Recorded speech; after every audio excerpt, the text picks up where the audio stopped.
इसमें गोस्वामी जी ने बरसात का रूपक वर्णन करते हुए नदी के स्वरूप दिखाते हुए उस नदी की भयानकता को वर्णन कर रहे हैं।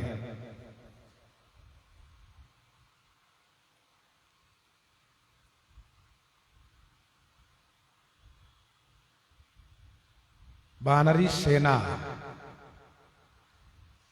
मानो प्रलय काल के मेघ के समान उमड़ आई है। राक्षसी सेना में जो कृपाण और तलवार की धाराएं चमक रही हैं, ये मानो बिजली चमक रही है। हाथी घोड़े रथ की जो आवाज आ रही है, यही मानो घोर मेघ की गर्जन है। अनेक रंग के बंदरों की जो पूंछ आकाश में लहरा रही है, यही मानो इंद्रधनुष है। धूल इस प्रकार से उठी है जैसे कि मानो जल की धारा दिख रही हो। बाण इतने बरसाए गए, इतने बाण चलाए गए हैं कि मानो ये भयंकर वृष्टि हो रही है, वर्षा हो रही है। दोनों तरफ से फेंके गए पर्वतों का जो टकराव है, यही बार बार वज्रपात हो रहा है। भगवान श्री राम जी कुपित होकर के इतना बाण बरसा दिए कि उस बाणों के द्वारा समूह राक्षस घायल हो गए। उनके शरीर से जो रक्त निकलने लगे हैं, वे रक्त ऐसे दिख रहे हैं कि मानो पर्वतों से भारी झरना चल रही हो। और इसीलिए यह खून की धारा बहने लगी, जो कायरों को भय उत्पन्न करती हैं। जो वीर हैं उनको उत्साह प्रदान करती हैं। दोनों तरफ की सेना यही रक्त की धारा के दोनों किनारा है। खंडित रथ के टुकड़े जो उसमें बह रहे हैं, यही मानो रेत है, बालू है। रथ के पहिए जो बहे जा रहे हैं, यही अवर्त है, भंवर है, जल का घुमाव है, उल्टाव है।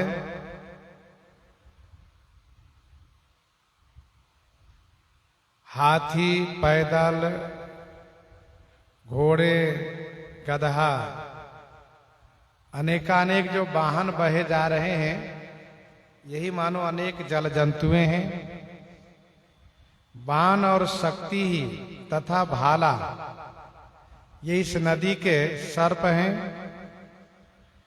इस नदी में जो धनुष बहे जा रहे हैं, ये तरंग है। ढाल जो बहे जा रहे हैं, यही कछुए हैं। वीर परहि जनु तीर तरु, मज्जा बहु बह फेन।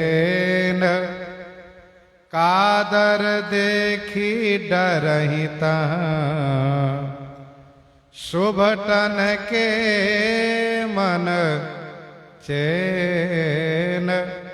शुभटन के मन चैन। वीर परहि जनु तीर तरु।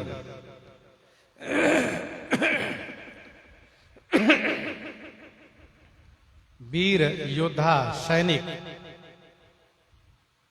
ऐसे गिर रहे हैं इस युद्ध में कि मानो नदी के किनारे के तरु माने वृक्ष गिर रहे हो। जनु तीर तरु। उन मारे गए असुरों के शरीर से जो मज्जा निकल रही है, मज्जा जो इस धारा में बह रही है, यही है इस नदी का फेन। मज्जा बहुबह फेन, कादर देखी डर ही तह माने यहां कायर लोग देख करके डर रहे हैं, और सुवटन माने योद्धाओं के मन में चैन माने आनंद प्राप्त हो रहा है, खुशी हो रही है। कवितावली लंका कांड 49 पद में गोस्वामी जी ने लिखा है, लोथी न सो लोहू के प्रवाह चले जहां तहां। ये वहां वर्णन है।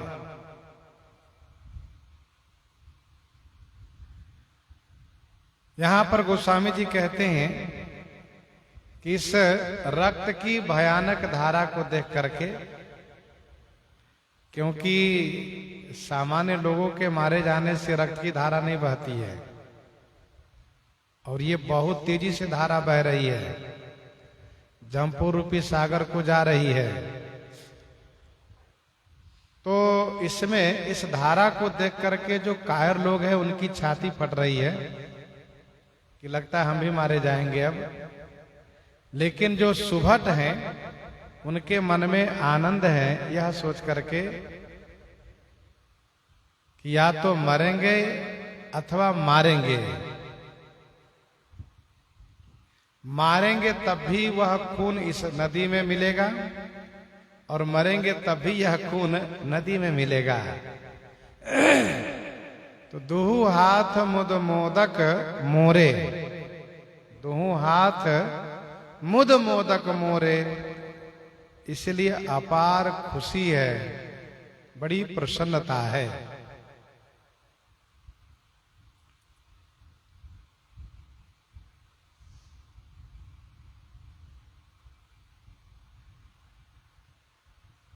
योद्धा सोचते हैं कि हम मारे जाएंगे तो स्वर्ग की प्राप्ति होगी, और विजयी हुए तो यहां का सुख भोगेंगे।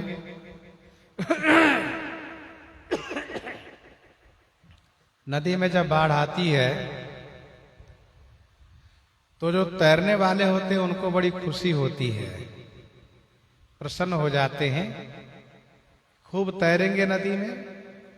और जिनको तैरने नहीं आता है वे बेचारे घबराते हैं कि कहीं यदि नदी में गिरे तो हम डूब जाएंगे। यहाँ कायर वही है जिनको तैरने नहीं आता है, और सुभट वह है जिनको तैरने आता है। मजहि भूत पिशाच बेताला, प्रमथ महाजो टिंग कराला।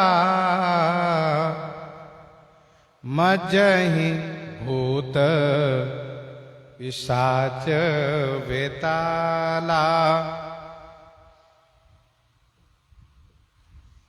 भूत पिशाच बेताला।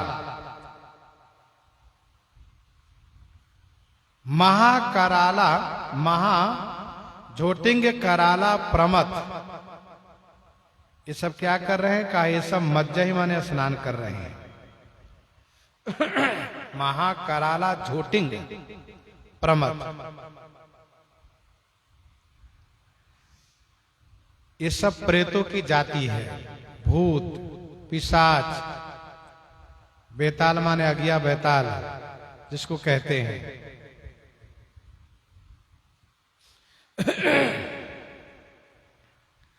और महान कराल माने भयंकर झोटिंग, झोटिंग माने झोंटे वाले, झोंटे वाले, ये महान भयंकर झोंटे वाले प्रमथ। ये प्रमथ शिवगण की एक जाति है। प्रमथ झोटिंग, झोंटे वाले, वह झोंटे वाले जिनके झोंटे, जिनके केस कांटे की तरह ऊपर की ओर खड़े हैं, जिनके झोंटे केस कांटे की तरह ऊपर खड़े हैं, ऐसे महान भयंकर झोटिंग प्रमथ इस खून की धारा में, इस नदी में स्नान कर रहे हैं, डुबकी लगा रहे हैं।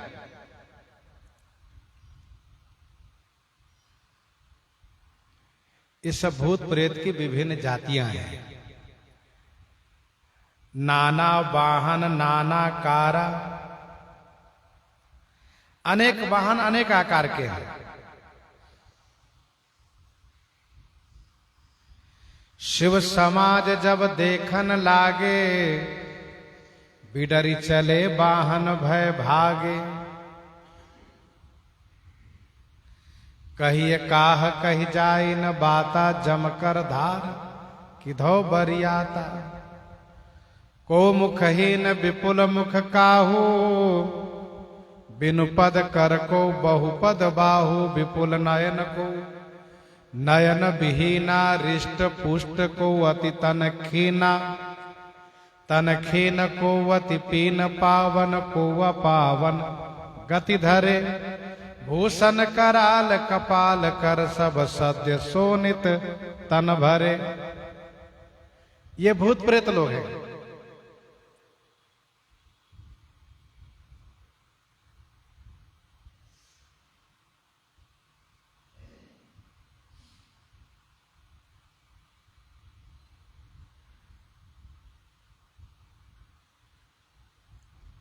तो मज्जहि भूत पिशाच बेताला, प्रमथ महाझोटिंग कराला।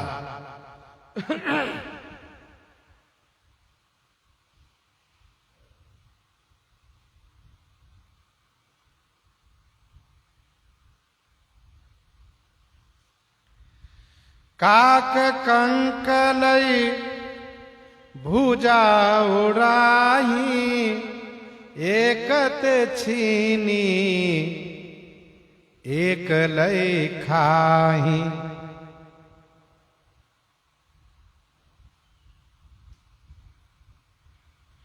काक कंक लय भुजा उड़ाही, एकत छीनी एक लय खाही। काक और कंक, लय भुजा उड़ाही, भुजा लेकर के उड़ाही माने उड़ रहे हैं। कौवे और कंक माने गिद्ध,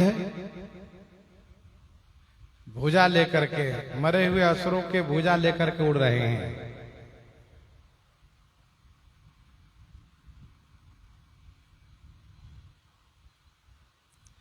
एक छीनी एक लय खाही, एक से छीन करके एक खा रहे हैं। काक कंकलय भुजा उड़ाही, एकत छीनी एक लय खाही।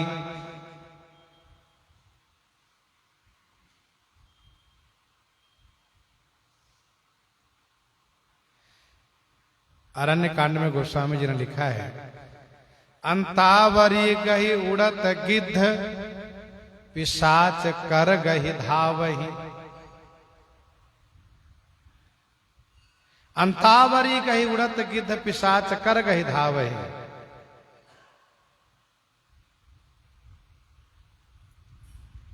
यहां पर कहा कि काक कंक लय भुजा उड़ाही।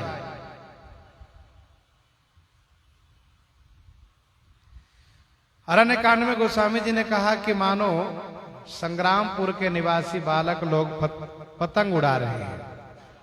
यहाँ का दृश्य कुछ और है। एक तरफ काग, एक तरफ गिद्ध भुजा को लेकर के उड़ने लगे। तो जो उड़ रहे थे उनसे छीन करके दूसरा कोई खाने लगा। एक ते छीनी एक लय खाही। तब दूसरे एक ने डांटा उसको, एक कहीं ऐसे उसंघाई, सठहु तुम्हार दरिद्र न जाई। सठहु तुम्हार दरिद्र न जाई।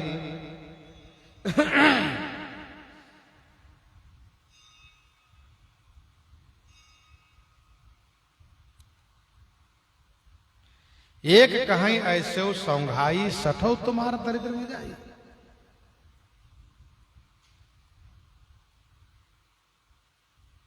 एक ने कहा ऐसे सौंघाई, सौंघाई का अर्थ होता है अधिकता, दूसरा अर्थ होता है सस्ती। एक ने कहा ऐसी अधिकता में अथवा ऐसी सस्ती में जहां इतने लाश पड़े हैं, सठहु तुम्हारा दरिद्र न जाइए। अरे सठ मूर्ख, तुम्हारी दरिद्रता नहीं जा रही है, क्यों छीना झपटी करते हो? तमाम यहां पर लाश पड़े हुए हैं, तमाम कटे हुए शरीर पड़े हुए, शरीर के अंग पड़े हुए हैं, तुम भी उठाकर खाओ, क्यों छीना झपटी करते हो?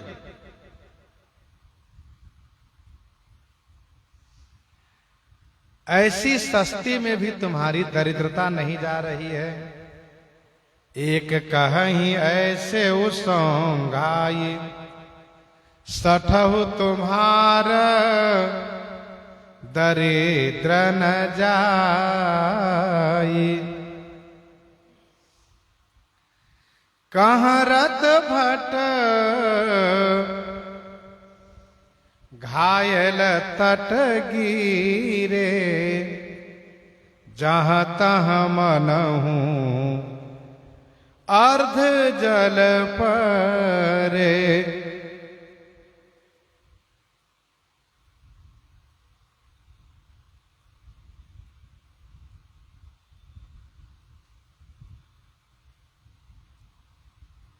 कहरत भट घायल तट गिरे।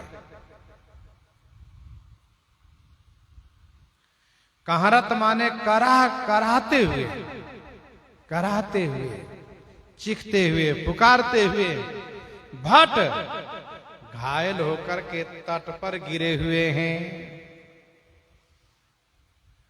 जहां तहां मनहु अर्ध जल परे। जहां तहां मनहु अर्ध जल परे, जहां तहां मानो अर्ध जल परा हुआ है।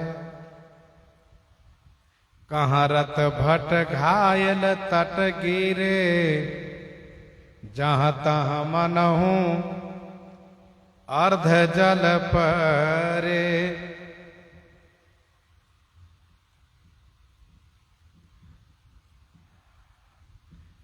गीतावली अरण्य कांड 13 पद में गोस्वामी जी ने लिखा, जब भगवान श्री रामचंद्र जी घायल जटायु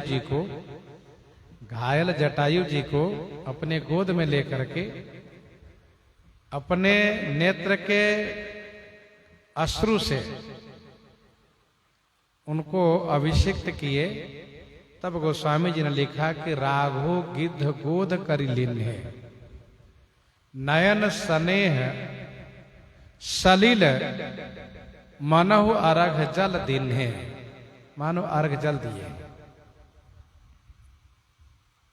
अर्ध जल, अर्ध जल वह कहलाता है जो नदी किनारे मसान में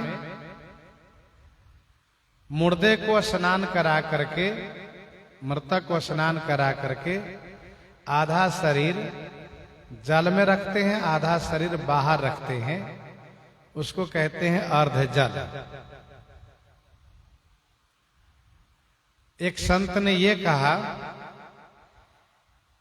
कि उसको अर्ध जल देना ज्यादा लाभकारी होता है, पुण्यकारी होता है। जो मृत्यु को प्राप्त होने वाला है, जो मरने वाला है, अब उसको बचने की संभावना नहीं है, तो उसे कमर के नीचे वाला भाग पवित्र गंगा आदि नदी में किनारे डुबा करके, अर्थात कमर के नीचे भाग आधा शरीर श्री गंगा आदि पवित्र नदियों में डुबा करके और आधा शरीर बाहर रखते हैं, तो उसी को अर्ध जल देना कहा जाता है। ऐसा करने से उनको लाभ होता है। क्या लाभ होता है? कहा यदि उनकी मुक्ति न भी होने वाली होगी तब भी मुक्ति अवश्य होगी, क्योंकि उनका आधा शरीर जो अधो इंद्री का भाग है वह पवित्र जल में डूबा रहता है, इसलिए उसकी मुक्ति अवश्य होती है। यहां पर भी वही दृश्य है, मरा हुआ नहीं है, मरने वाला है। कराहते हुए भट्ट माने योद्धा घायल होकर के तट पर गिरे हैं। उनका आधा शरीर नदी के धारा में, आधा शरीर बाहर है। उसी को गोस्वामी जी ने कहा, जहां तहां मनहु अर्ध जल परे, खैचहि गिद्ध आत तट भये, जनु बंसी लत चित दये, जनु बंसी लत चित दये, खैचहि गिद्ध आत तट भये, खैचहि गिद्ध आत तट भय। गिद्ध तट आत खैचहि, अथवा यूं कहिए कि गिद्ध आंत खैचहि। गिद्ध जो है ये मरे हुए शरीर से आंत खींच रहा है, तो तट पर जनु चित दय बंसी खेलत भय। नदी के तट पर जनु माने मानो, चित दय माने चित लगा करके, दत्त चित होकर के बंसी खेल रहे हैं। खैचहि गिद्ध आत तट भये, जनु बंसी खेलत चित दये।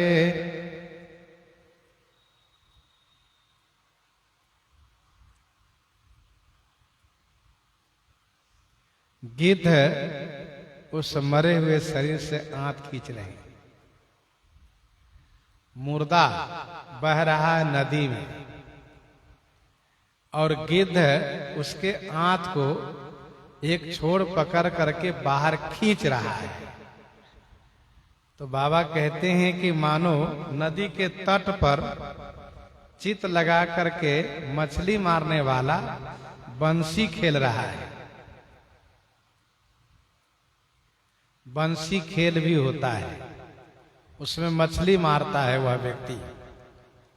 बरसात के समय में गांव देहात में आप देखेंगे लड़के भी सयाने भी पतली छड़ी के छोर पर डोरी बांधते हैं, डोरी के छोर पर बंसी लगाते हैं। वो तार के कटीला बंसी होता है अंकुश के आकार में, उसी में चारा लगाए रहता है और पानी में डाल देता है। मछली जैसे उसको खाने के लिए पकड़ती है चारा को, वैसे मछली के गाल में वह बंसी फंस जाती है। फिर वह मछली मारने वाला उस मछली को बाहर खींच लेता है।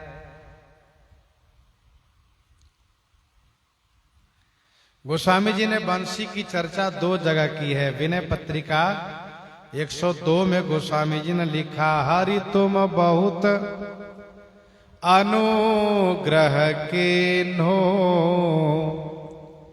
साधन धाम विबुध दुर्लभ तनु, मोहि कृपा करि दीन्हो। कृपा डोरी बंसी पदयंकुश, परम प्रेम मृदु चारो, यही विधि बेधि हरहु मेरो दुख, कौतुक राम तिहारो।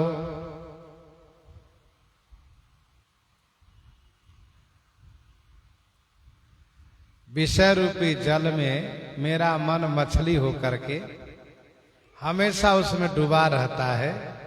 सरकार आप बंसी खेलिए और इस मन रूपी मछली को विषय रूपी जल से बाहर कीजिए, ये उसका आशय है। विषय बारी मन मीन भिन्न नहीं, होत कबहु पले। तो कृपा डोरी बंसी पद अंकुश परम प्रेम मृदु चारो, यही विधि बेधि हरहु मेरो दुख। अर्थात इस मन को हम तो नहीं मार पाए, यह मन हम ही को हमेशा मारते गए, अब की बार आप इसको मार दीजिए, ऐसा गोस्वामी जी ने कहा। दूसरा दोहावली 533 में गोस्वामी जी ने ऐसे लोगों की निंदा की। कैसे लोगों की? कहा जो बंसी खेलते हैं, जो मछली मारते हैं, ऐसे लोगों की निंदा की। तुलसी दान जो देते हैं, तुलसी दान जो देते हैं, जल में हाथ उठाए, प्रतिग्राही जिए नहीं, दाता नर के जाए, दाता नर के जाए। जो बंसी खेलता है वह ऐसे हाथ उठाए रखता है, छड़ी को पकड़े रहता है। तो गोस्वामी जी ने कहा कि ऐसे दानी तुलसी दान जो देते हैं, जल में हाथ उठाए, मछली को चारा दे रहा है, दान दे रहा है, तो प्रतिग्राही जिए नहीं। उस दान को जो ग्रहण करता है, जो दान को लेती है मछली, वो तो मर जाती है, और दान देने वाला नरके जाए। गोस्वामी जी ने स्पष्ट किया, मछली मारने वाला नरक जाता है। यहां पर ये युद्ध का क्षेत्र है। खैचही गिद्ध आत तट भये, जनुवंशी खेलत चित दाए, बहु भट बही चढ़े खग जाही, जनु नावरे खेलही सरे माही, जनु नावरी खेलही सरे माही। बहु भट बही, बहुत से भट माने योद्धा बहे जा रहे हैं। उसी बहते हुए योद्धा के शरीर पर खग चढ़े जाही। खग माने पक्षी बैठी हुई जा रही है।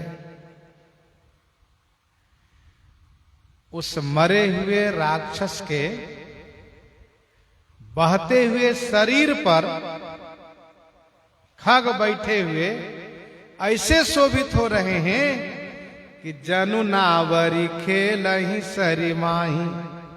जनु माने मानो, सरी माही माने नदी में, नावरी खेलही नौका विहार कर रहे हैं लोग। जनु नावरी खेलही सरी माही, मानो नदी में लोग नौका विहार कर रहे हैं। बरसात के समय में नदी के तटवासी नौका विहार भी करते हैं। तैरने वाले तैरते हैं, मछली मारने वाले मछली मारते हैं। इन सभी बातों को गोस्वामी जी ने यहां पर कहा। बहुभट बही चढ़े खग जाही, जनु नावरी खेलही सरी माही,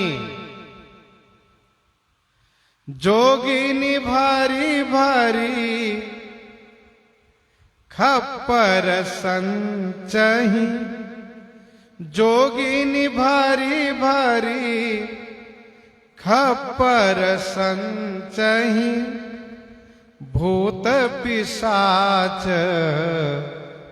बधू नभनंचहि भूत पिशाच, बधू नभनंचहि। जोगिनी माने जोगिनिया, खप्पर भरी भरी संचय। जोगिनिया खप्पर में खून भर भर करके, रक्त भर भर करके संचय कर रही है। संचय माने संचय कर रही है। काहे के लिए? कल पिएंगे इसलिए।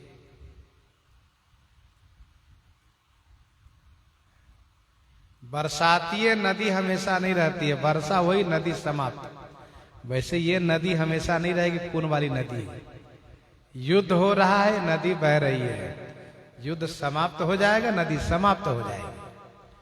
तो जोगिनी भरी भरी खप्पर संचय। ये जोगिनियां महाकाली की सेना में से, ये महाकाली की सेना में से है जोगिनियां। खप्पर, मट्टी का खप्पर होता है, खपड़ा, खप्पर। तो उसमें ये जोगिनियां खून संचय कर रही हैं, भर भर के रख रही हैं। आने वाले समय में कल परसों तक पीते रहेंगे। इसीलिए भूत पिशाच बधू नभ नंचहि।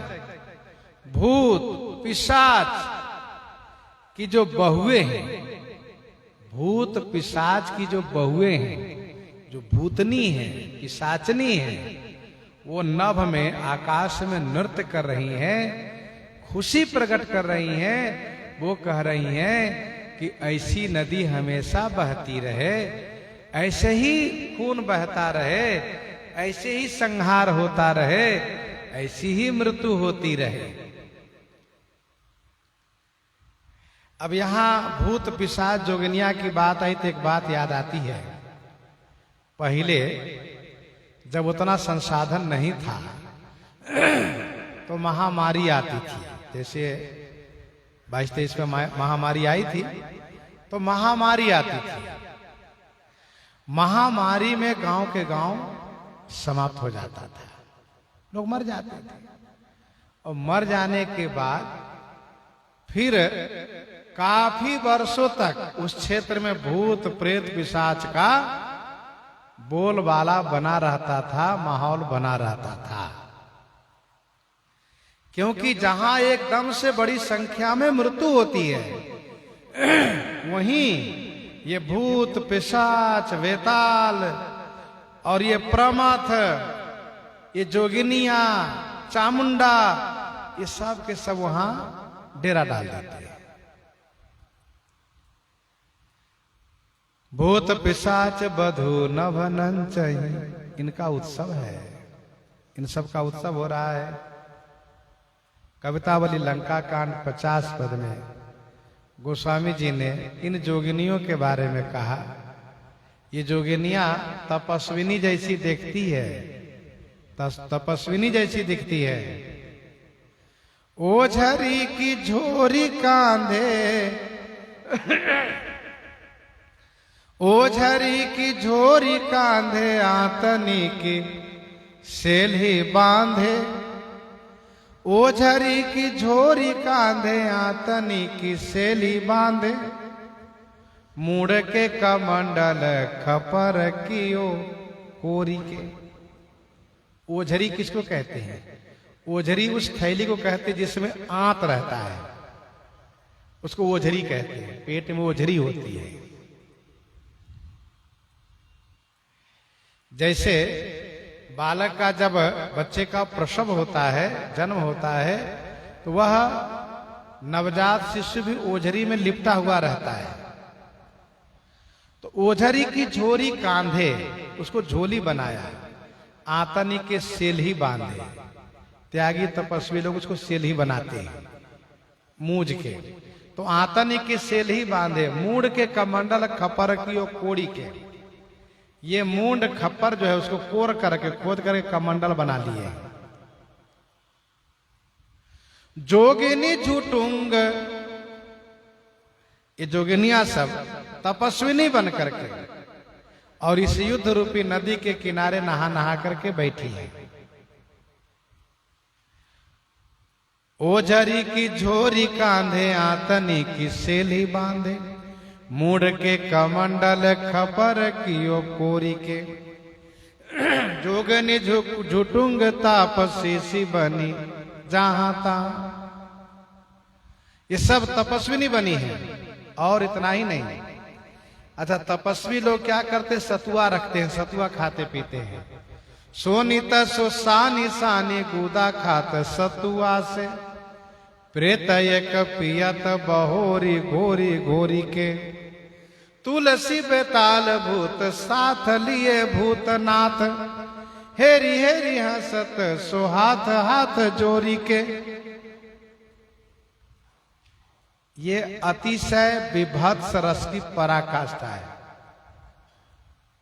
ऐसा विभत्स, मांस के लोथरा बिखरा हो, मांस खून बिखरा हो, खून की धारा बह रहा हो और उस धारा में भी लाश बहे जा रहे हो, और फिर उस समय इन गिद्ध कौवे चिल इन सब का एक अलग उत्सव हो, भूत प्रेत पिशाच जोगनिया का उत्सव अलग।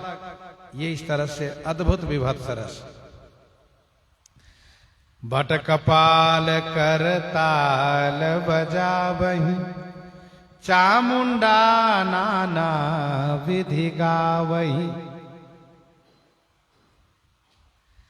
जब भूतनी पिशाचनी नाचने लगी तो चामुंडा जो है, ध्यान दीजिएगा, ये वो चामुंडा देवी नहीं है जिन्होंने चंड मुंड को पकड़ा था, लेकिन ये चामुंडा उन्हीं की सेना में से है। तो ये चामुंडा जो है योद्धाओं के कपाल को लेकर के करताल बजावही, भट कपाल करताल बजावही, और नाना विधि गावही, अनेक तरह से गीत गाती है। जोगिनियां जो काली की सेना है, खून संचय करने में लगी हैं, भूतनी पिशाचनी नाचने में लगी हैं, चामुंडाएं जो है हजारों की संख्या में है, ये अनेक गीत गाती हुई योद्धाओं के कपाल को लेकर के उसे करताल बजा रही हैं। ऐसा विचित्र अद्भुत दृश्य है, विभत्स रस है।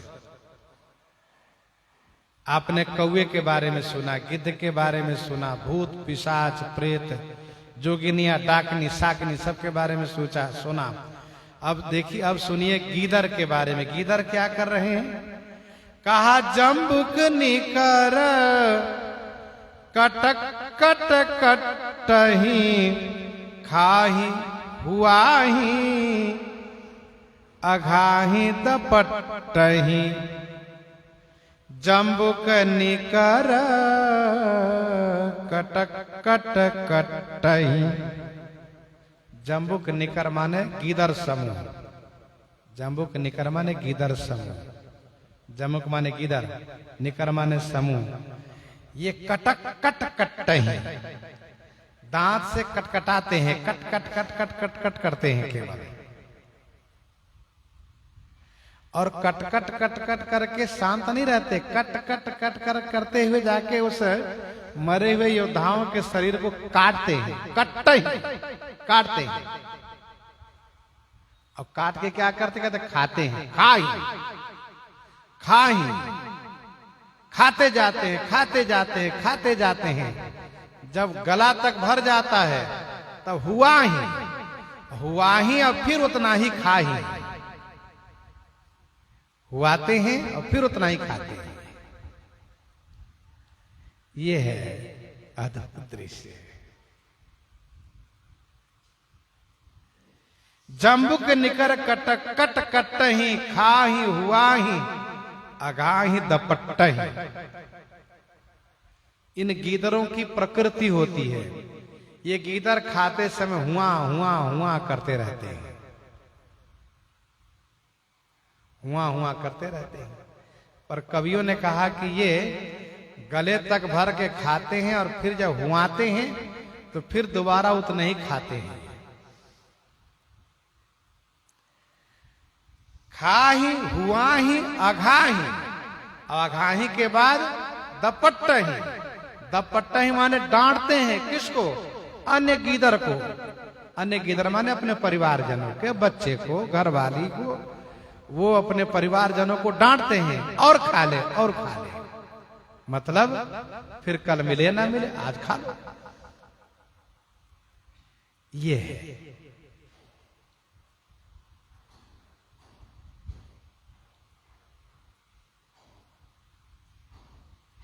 कोटिन रुंड मुंड बिनु डोलही, शीस परे मही जय जय बोलही। भगवान श्री रामचंद्र जी ने ऐसे असुर सैनिकों को संहार किया है, रावण की जो शाही फौज है उसको ऐसे मारा है कि इस तरह का एक दृश्य बन गया जो अभी तक आपने सुना है। इसमें कोटिन रुंड मुंड बिनु डोलही, कोटिन रुंड, कोटिन माने करोड़ों रुंड हैं, रुंड माने बिना सिर के धर, मुंड बिनु डोलही, बिना मुंड के डोलही, डोलही माने चल रहे हैं। अच्छा, गोस्वामी जी भी वीर रस में रंग गए, इसीलिए कट्टही दपट्टही डोलही बोलही इस तरह से शब्दों का उच्चारण करना शुरू किए। कोटिन रुंड मुंड बिनु डोलही, करोड़ों धर बिना मुंड के डोलही, डोलही माने दौड़ते नहीं है, आराम से चल रहे, हाथ हिलाते हुए, हाथ हिलाते हुए चल रहे आराम से, मानो ये खुशी प्रकट कर रहे हैं, प्रसन्नता दिखा रहे हैं और एक दूसरे से हाथ भी मिलाते हैं, हाथ मिलाते हुए चल रहे हैं। आप कहेंगे दिखाई तो नहीं दे रहा है, देखने क्या जरूरत है इसको, एक दो हो तब तो, यहां तो करोड़ों हैं धर जो डोल रहे हैं, तो एक दूसरे से हाथ मिला रहे हैं, गले से मिल रहे हैं, हृदय से मिल रही है, सिर तो है नहीं, और फिर चल रहे हैं। फिर सामने कोई आया फिर उससे मिलाया हाथ। ये एक तमाशा बना है युद्ध क्षेत्र का।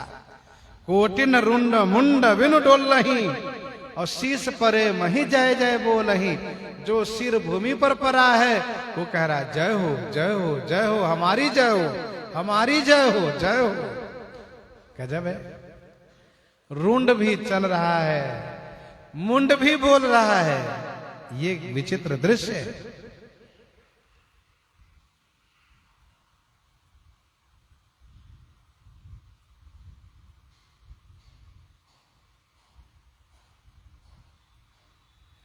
नागानां मयूतम तुरगम नियुतम सार्धरथी नाम शतम, पत्तो नाम 10 कोटि संनिपति ने नृत्यत कबंधे रणे, एवं कोटि कबंध नर्तत विधौ नृत्ये तथा खेचरे स्तेर्ष स्तेर्ष कोटिक नर्तते रघुपते कोदंड घंटा रवः।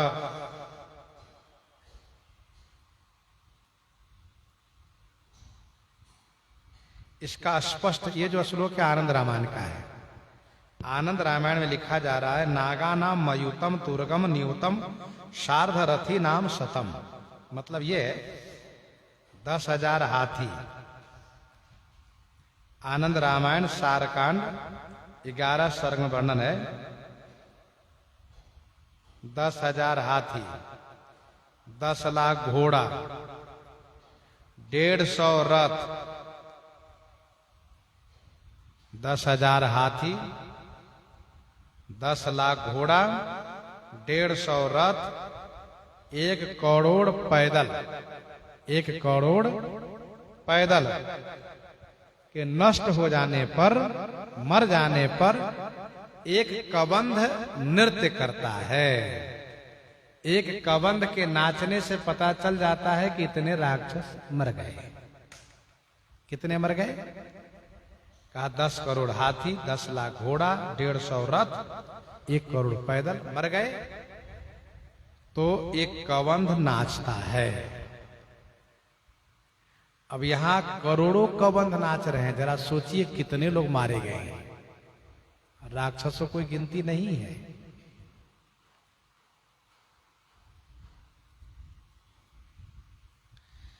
ऐसे करोड़ों कबंध के नाचने पर,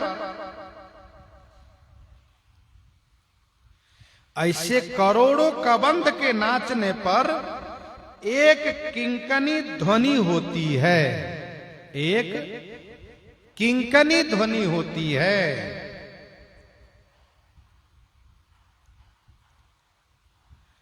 तथा 20 किंकनी ध्वनि होने पर भगवान श्री राम जी के धनुष से आवाज होती है घंटारव। अब इस तरह से यहां पर मृतकों की संख्या गिनती की गई। फिर से एक बार समझ लीजिए और आप पढ़ सकते हैं आनंद रामायण सारकांड सर्ग 11 में। 10,000 हाथी, 10 लाख घोड़ा, 150 रथ, 1 करोड़ पैदल के मारे जाने पर एक कबंध नाचता है। करोड़ों कबंध के नाचने पर एक किंकनी ध्वनि होती है और 20 किंकनी ध्वनि होने पर श्री राम जी के धनुष से एक बार घंटारव होता है। ये बात वहां कही गई। कभी कभी लोग कहते हैं ना कि मेले में इतने लोग आए और सुनकर के बड़ा आश्चर्य होता है कि सबको गिनती कैसे कर लिए लोग। तो सरकार के पास ऐसे संसाधन होते हैं कि उन संसाधनों से, उन यंत्रों से वे गिनती कर लेते हैं। मेले में व कुंभ में कितना आए, कितना नहाए, ये सारी गिनती हो जाती है। वैसे युद्ध में कितने मारे गए, ये इन्हीं विधियों से गिनती हो जाती थी कि इतने मारे गए हैं। बोलहि जो जय जय मुंड रुंड प्रचंड शिर बिनु धावहि। बोलहि जो जय जय मुंड रुंड। ये धर भी प्रसन्न है और मुंड भी प्रसन्न है, दोनों प्रसन्न है। क्यों? हम श्री राम जी के बाण से मारे जा रहे हैं। रघुवीर सर तीरथ शरीर त्यागी गति पहिं सही। ये योद्धा लोग अपनी मृत्यु पर खुश हैं, प्रसन्न हैं। देखो, जीवन जीने पर तो खुश होना ये तो स्वाभाविक होता है, हर कोई खुश होता है। मन के अनुकूल हुआ तो खुश हुआ, प्रतिकूल हुआ तो दुखी हुआ, लेकिन मृत्यु पर भी खुश हो ये तो तभी संभव है जब मृत्यु में भगवान का संबंध जुड़ा हो। मृत्यु में भगवान का संबंध जुड़ा हो। यहां पर भगवान के हाथ से मृत्यु हो रही है, इसलिए बोलहि जो जय जय मुंड। मुंड जय हो जय हो जय हो बोल रहे हैं। और प्रचंड रुंड, ये प्रचंड रुंड जो है धर, रुंड माने धर, सिर बिनु धावहि, बिना सिर के धावहि माने दौड़ रहे हैं। और इधर बड़े बड़े राक्षसों के बड़े बड़े सिर, बड़े बड़े असुरों के बड़े बड़े सिर। भाई जैसा शरीर होगा वैसे तो खोपड़ा होगा, सिर होगा उसका। तो बड़े बड़े सिर जो कट कर गिरे हैं, उस सिर में कुछ पक्षी मांस खाने गई। सोचा इसके मांस खाओ। और प्रवेश कहां से किया? कहा मुंह से, नाक से, आंख से प्रवेश किया। आंख निकाल लिया, नाक निकाल लिया और वो प्रवेश किया भीतर, भीतर का जो मांस है खाने के लिए। अब उसमें वो पक्षी बेचारी फंस गई। चली तो गई लेकिन अब खा के मोटा गई। फंस गई उसमें। खपरनी खग अलूझी जो छही सुभट भटन ढहावही सुभट भटन ढहावही। खप्परन ही माने खोपड़ियों में, खप्पड़े नहीं माने खोपड़ियों में, कटे हुए सिर में। खग आलुझी जूझही, खग माने पक्षी, आलुझी माने फंस करके उसी में जूझ रही है, उसी में परेशान है। दूसरे एक संत ने अर्थ किया है खप्परन ही खग, तो खग के कहा खग माने खंग तलवार, उसी में उलझ गई है, ऐसा अर्थ किया। लेकिन उस अर्थ में तलवार उलझ गई, इसमें वो रोचकता नहीं मिलती है पाई जाती। जो रोचकता इसमें है कि बड़े बड़े खोपड़े में, बड़े बड़े सिर में ये पक्षियां भीतर के मांस खाने के लिए उसमें प्रवेश कर गई, तो उसमें जाकर के उलझ गई। अब उलझ ऐसे गई कि उसमें परेशान है, जूझ रही है। अथवा यहीं तक आप इसको अर्थ माने खप्परन खग अलुझी, खोपड़ियों में सिरों में खग अलुझी है, उलझी हुई है। और जूझा ही कौन? सुभट। सुभट माने योद्धा लोग, जूझा ही माने लड़ रहे हैं। और भटन ढहा वहीं, भटन माने योद्धाओं को ढहा वहीं, ढहा वहीं माने गिरा देते हैं। महाराज इस प्रकार से बड़ा भयानक युद्ध हो रहा है, लड़ाई झगड़ा मार काट, बड़ा विभत्स है ये। जैसा कि आपने शुरू में ही सुना कि कादर देखी डरहि तह, कमजोर हृदय वाला कांपता है, उसके पांव कांपते हैं, पसीने निकलने लगते हैं, घबरा जाता है वो। बाप रे, ऐसे मारे जा रहे हैं। और जो वीर लोग हैं वो खुश हो रहे हैं यह देख करके किसी के शरीर के टुकड़े टुकड़े होकर के चितरे चितरे होकर के पड़े हैं, बिखरे हुए हैं। वो खुश हो रहा है, बहुत अच्छा, ऐसी लड़ाई होनी चाहिए, हम लड़े तो ऐसे ही लड़े।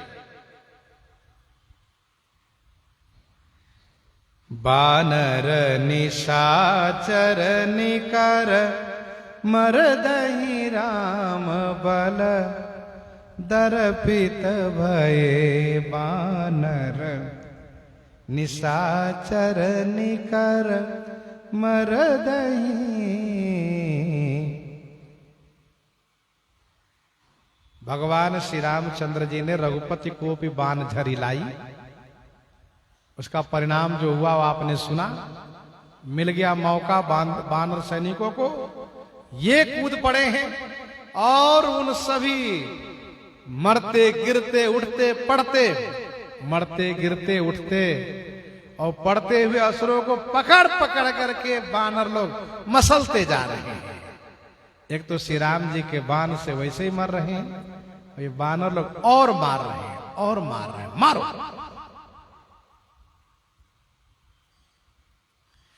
बानर निशाचर निकर मरदहि राम बल दर्पित भये। राम बल दर्पित भय, श्री राम जी के बल से दर्पित भय। दर्पित भय माने गर्वित हो गए। कौन? वानर लोग। इसलिए निशाचर निकर मरदहि, निशाचर समूहों को मसल रहे हैं।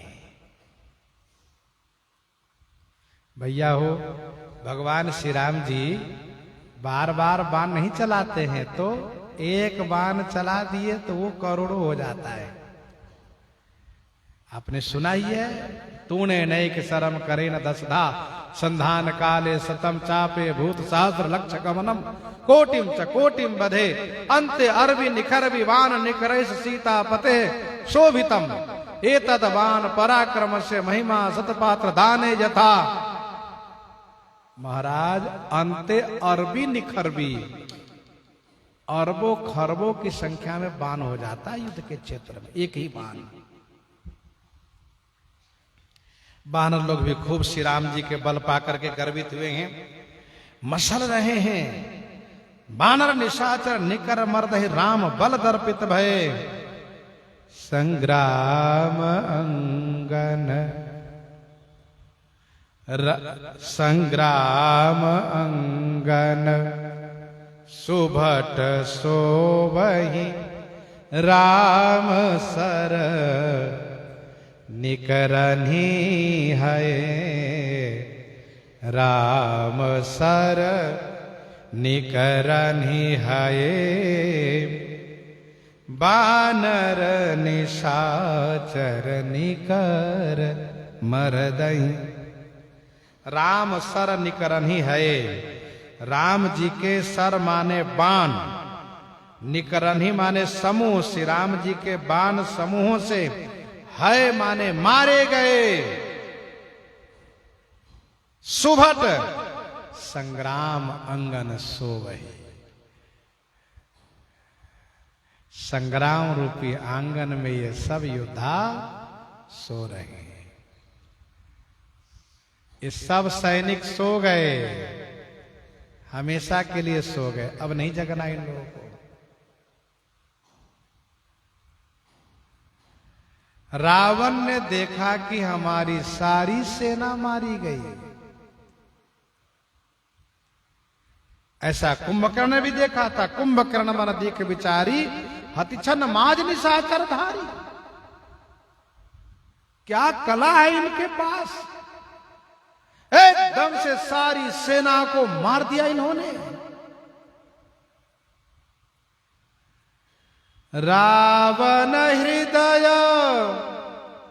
विचारा,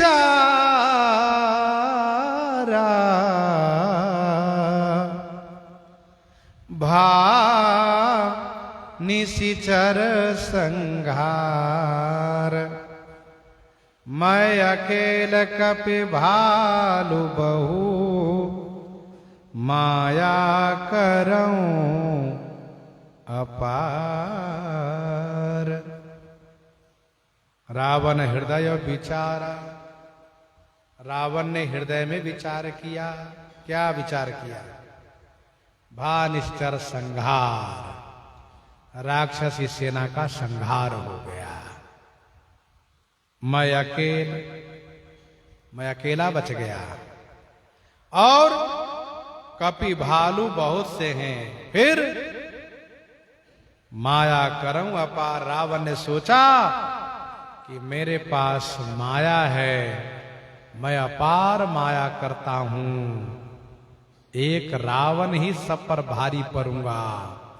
यह मन में निश्चय कर लिया कि मैं अपार माया करता हूं। अब वो माया करने के लिए मंत्र अपना पढ़ रहा है। इधर गोस्वामी जी इस बीच में कह रहे हैं, देवन प्रभु ही पया दे देखा, उपजा उरयति क्षोभ विशेखा। देवन प्रभु ही पया दे देखा, उपजा उरयति क्षोभ विशेखा। देवन देवताओं ने प्रभु को पयादे देखा, पैदल देखा, तो उर अति विशेखा क्षोभ उपजा, और हृदय में अति विशेष क्षोभ उत्पन्न हो गया।